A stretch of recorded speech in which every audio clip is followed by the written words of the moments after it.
What is up, guys? Del Boy here. So Jose Ramirez defeats Amir Imam by a unanimous decision to win the vacant WBC super lightweight title. First and foremost, if you've not seen this fight, go and watch it. It was a highly enjoyable fight and one I would recommend to you guys. Really enjoyed it. Both guys came out with credit. The styles of both guys, they sort of gelled really well, and it made for a great fight. But Jose Ramirez was the rightful winner. He won by a unanimous decision. It was a good fight. Essentially, you had the volume of Ramirez and the tenacity and the pressure of Ramirez versus the more precise power punching of Amir Imam.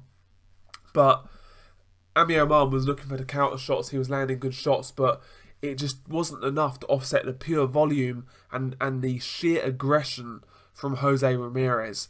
In the first 4 rounds, I felt the fight was quite even. Yet, like I say, you had the tenacity of Ramirez. He was landing some good left hooks. He was pushing Imam back at times. But Amir Imam was landing some good shots. You know, he lands a lovely right uppercut in the first round. That really does jolt the head back of Ramirez.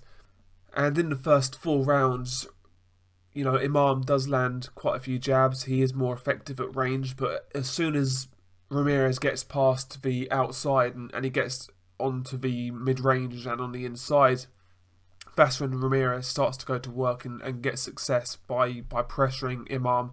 It was evident early on that Imam can't really fight going backwards, and on the inside he's not that competent, especially in terms of defense. In the first 4 or 5 rounds, I felt it was competitive, but I felt Ramirez and the pace he was setting was going to prove too much for Imam down the stretch, although the first 5 were very competitive. After like 5 rounds, I felt Ramirez started to get a foothold. He was winning more rounds than he was losing by sheer pressure. One of the punches that was landing constantly was the left hook, especially out of a clinch or at the end of a combination, for example. And it was a shot that Imam just couldn't block for love nor money. You know, he was constantly getting hit with that Ramirez left hook. And as the fight progressed, you could see the damage it was doing on Imam's right eye. But yeah, as the fight wore on, I felt Ramirez was starting to take control. Don't get me wrong, Imam was still fighting well. He was still fighting with a hell of a lot of heart. He showed a much better gas tank than he did against Granados. So he definitely improved in this fight, but it just wasn't enough. You know, the output wasn't enough. He didn't put his shots together as much as he should have. On the inside, he was landing some good shots here and there, especially the right uppercut, but he just wasn't defensively capable on the inside, and he was taking too much punishment. Also on the inside, he should have still let his hands go more. And essentially, after like the 6th round, I felt Ramirez was just outworking Imam, you know, and that's all there was to it. And the last 2 to 3 rounds, I felt Ramirez really started to put the pedal to the metal and started to do some real damage to Amir Imam. As I said earlier, the left hook, that left hook really did damage the right eye of Imam. And towards the end of the fight, Amir Imam looked like a mess. He really did. His face was swelling and he was bloodied up, he was beaten up. And the last 2 or 3 rounds really cemented the fact that Ramirez was going to be the winner. But yeah, really good fight. Imam showed a lot of heart. He landed some good shots, some powerful right hands.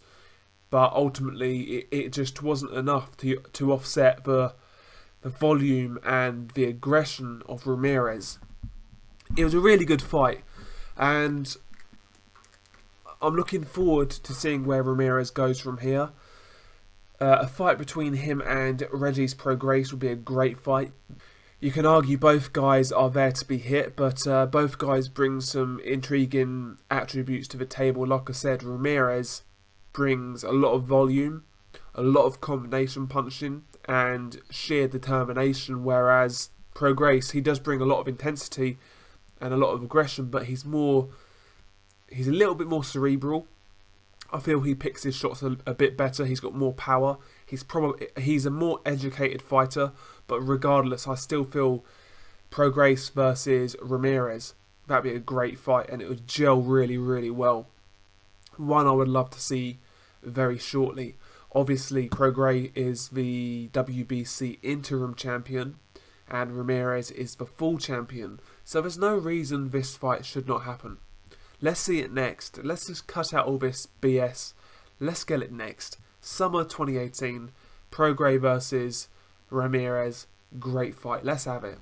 What did you guys think of the Imam fight? I really, really enjoyed it. I was pleasantly surprised. I felt it'd be a good fight, don't get me wrong, but it just didn't really intrigue me that much leading up to it. But, you know, it's a weekend, I had nothing to do, so do you know what? I stayed up and watched it.